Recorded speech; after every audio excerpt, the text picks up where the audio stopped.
everybody. This is a quick tutorial on how I do multicam. It's a very basic multicam. I'm using this technique to right at the moment paint some Ukrainian special forces in a basic multicam. And what I've done is I've started out spraying them with a light gray flat primer. It's a chalk primer. You can also use gray sear spray from Games Workshop. Some of the colors I'll be using in this painting tutorial are Games Workshop paints. The reason for that is that I've found when I've done painting tutorials before, I use a lot of Vallejo paints. I use a lot of different brands of paints. But a majority of stores where people buy things from, they seem to always have Games Workshop paints. So that's what I'm going to use in the painting tutorial. So what I've done is I've primed them all. And then what I've done is I've gone in with a contrast paint called Plague Bearer Flesh. And I've painted all the clothing parts of the model with that. And once that is dry, what I usually do next is I take another contrast paint, which is called Skeleton Horde. And I go in with Skeleton Horde, and I paint, not dots, but kind of like squiggly lines. I'm actually just doing the brown parts for the camouflage with the skeleton.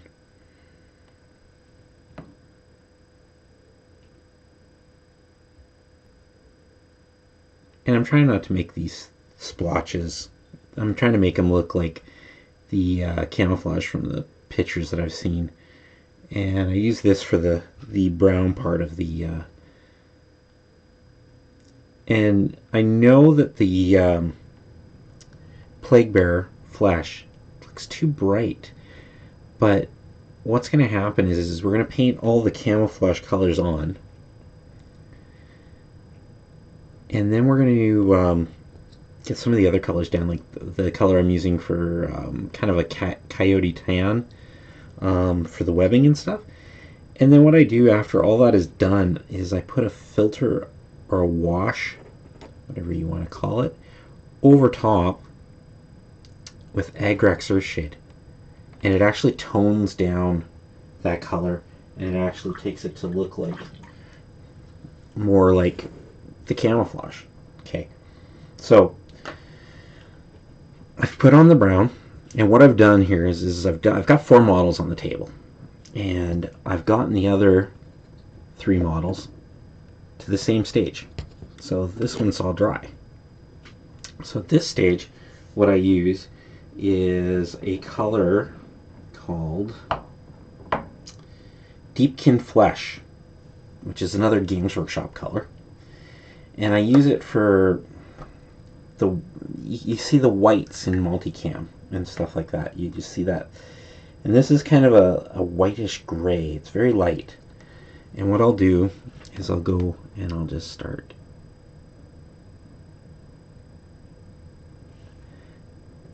adding squiggly little patterns and dots and stuff like that.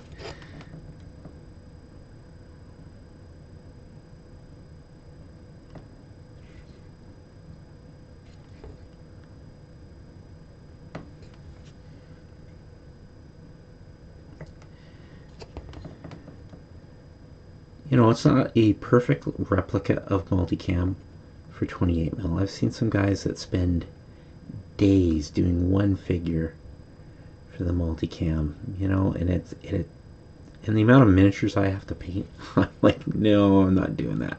It looks really good, but no, I'm not gonna spend that much time on it. Just make sure I'm still in the camera here.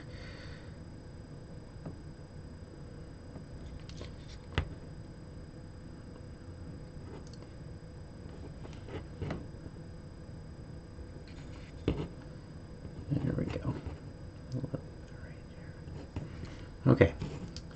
So once we get that color on, just make sure that it's still on camera.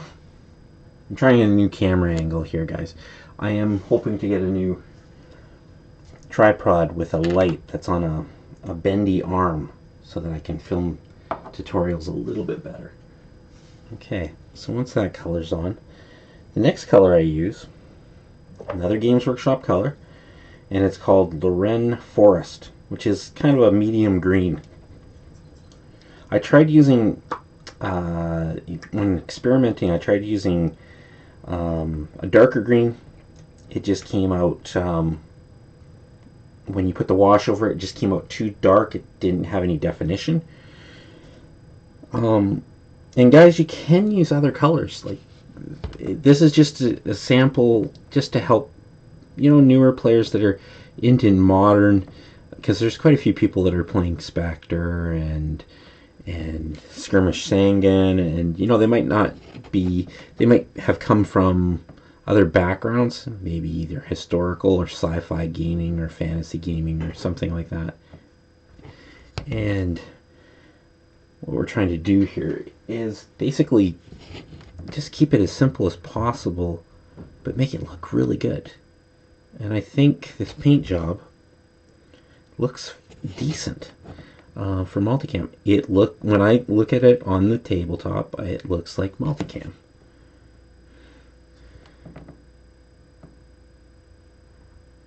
I think one of the next camouflages that I am looking at doing is ATAX, because I've had a couple of requests for ATAX.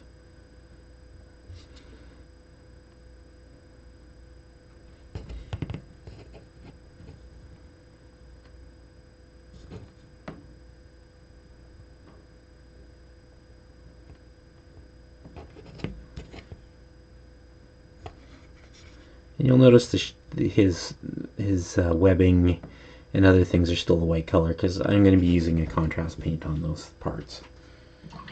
Okay, so there's the green done. Those are the basic colors for the camouflage. Then I go in, and we're going to do the webbing right now. So what I do, and the webbing in the boots. So, and I want to get a coyote tan look. So the color I use is Nasdrag yellow, of all things. It's a yellow, but it comes out a very dirty yellowish brown, and I like how it looks for a coyote tan. So what I'll do is I'll start with the boots.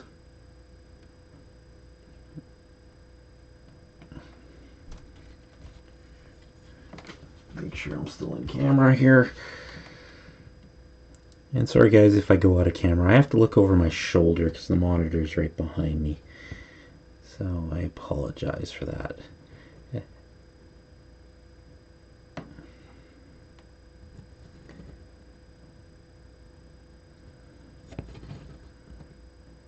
And I use it for the knee pads as well.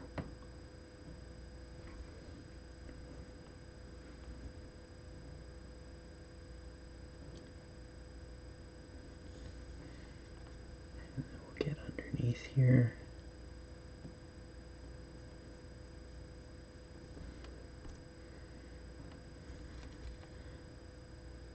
I'm just going to get them to the basic stage so that you guys can see even getting it to a basic tabletop standard does not take that long. And it looks decent.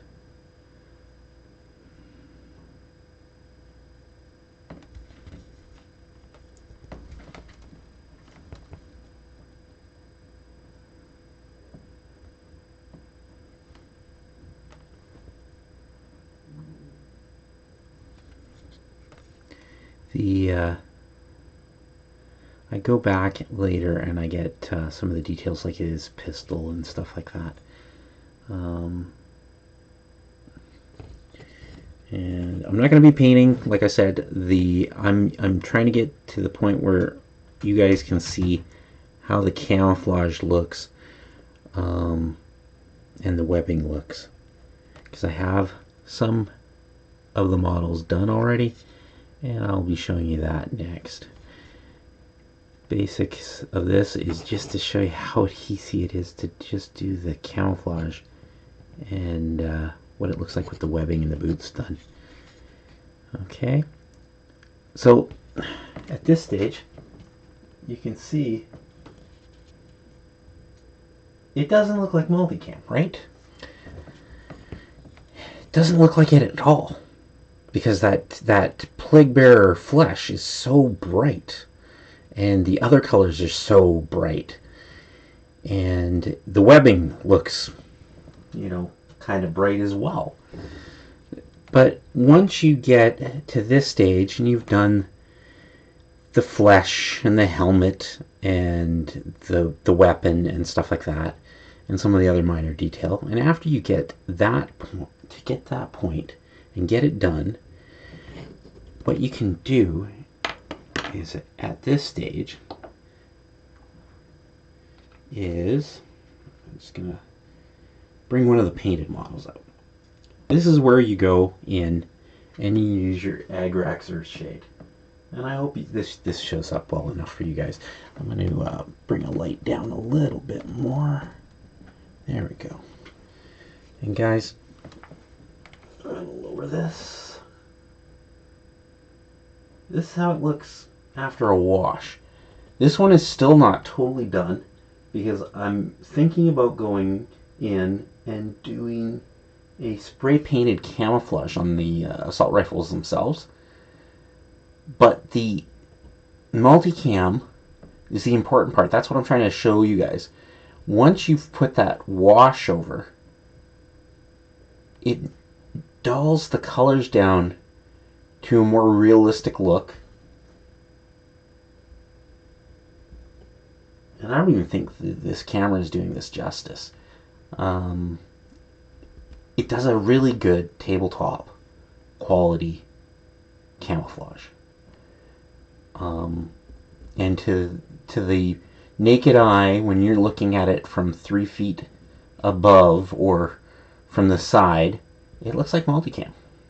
And that's the important part.